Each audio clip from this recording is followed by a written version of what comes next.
Bit of a frustrating one tonight. We thought we actually had the 3 points, but they came back twice and stole points off us. But it was one of those nights where you just didn't know where that game was going to go. Would you agree with that? It was it's a frustrating game for us. I think first half we've enough chances there to be at least 3 or 4 in front at half time.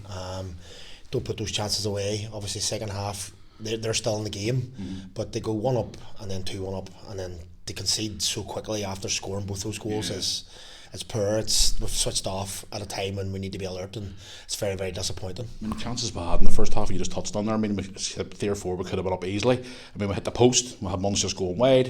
It was just like one of those nights where just nothing would go our way. Yeah, it's like anything else. You know, when you have periods and you're on top, you have to be clinical, and like we've created really good chances, and like you're talking about chances where people are in front of goal, maybe 5 yards out. It just requires you to put your foot through the ball. And as I say, it's very, very frustrating because in a game like that, Newington are an honest team, and they're going to keep going while they're in a game. They'll keep battling, and unless you put them to the sword, you're going to have problems, and that's the way it manifested itself. We didn't take our chances when they came. Should have been in front.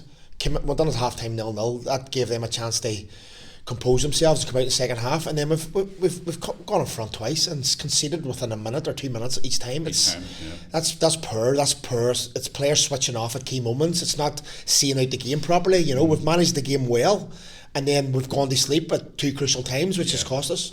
I mean, we had a couple of missing time. Bit of a different looking side tonight compared to Ballymallard. Obviously, Lewis Patterson out with an illness.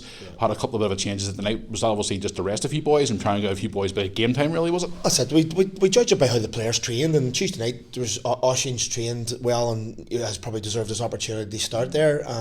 Sammy Parkey, both working very hard, and it's a squad game. We have a big squad there, and all the players should have the opportunity to play, and we just decided to freshen up a bit. You know, the Christmas period with a lot of games in a short space of time, but as I say, it's just very, very, it feels like a defeat even though it's a draw, because as I say, when you're 1-0 up and you're 2-1 up, and especially 2-1 up with 10 minutes to go, you know, you should be well organised enough to not concede again, and we've just given two really bad goals away tonight. And let's talk about our goals. I mean, especially Tiernan goal, what a strike. I mean, that wee lad at the minute's on great form. He's scoring goals. I mean, he scored last week, he scored tonight again.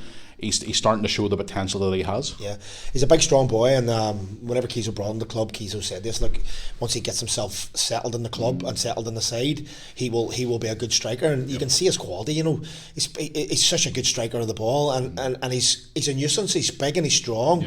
Could work on his head in a wee bit, but you know, that'll come with the games as well. But his ability to strike a ball second to none, and you know, he has had that absolutely sweet as a nut tonight. And he has proved himself the last couple of weeks. I mean, the Annie United game last week, Ballymallard, and then obviously tonight again.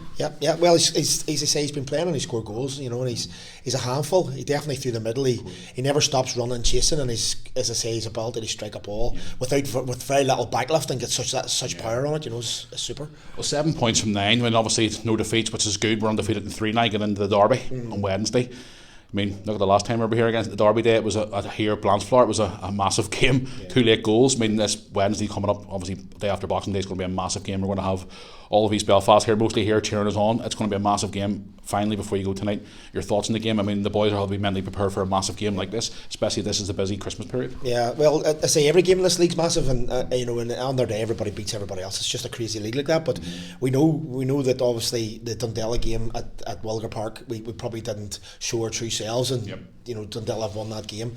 Obviously, we're hoping that this game will be up for it. It's a derby game. There should be no excuses in that game, you know, and we're expecting a tough game. But as I say, we're just disappointed tonight, but we have an opportunity to rectify it against Dundela, and hopefully that's what we'll do. I mean, they're coming off a 5-2 win tonight. I think it was the last I checked. It was 5. I mean, they're coming in at the top of the table, obviously wanting to come here and obviously knock us off our wee perch here at Blanchflower. It's going to be another massive test. Well, those are, I think I said finished 6-2, but again, they're in a good vein of form, but it's a derby game and the form book goes out the window.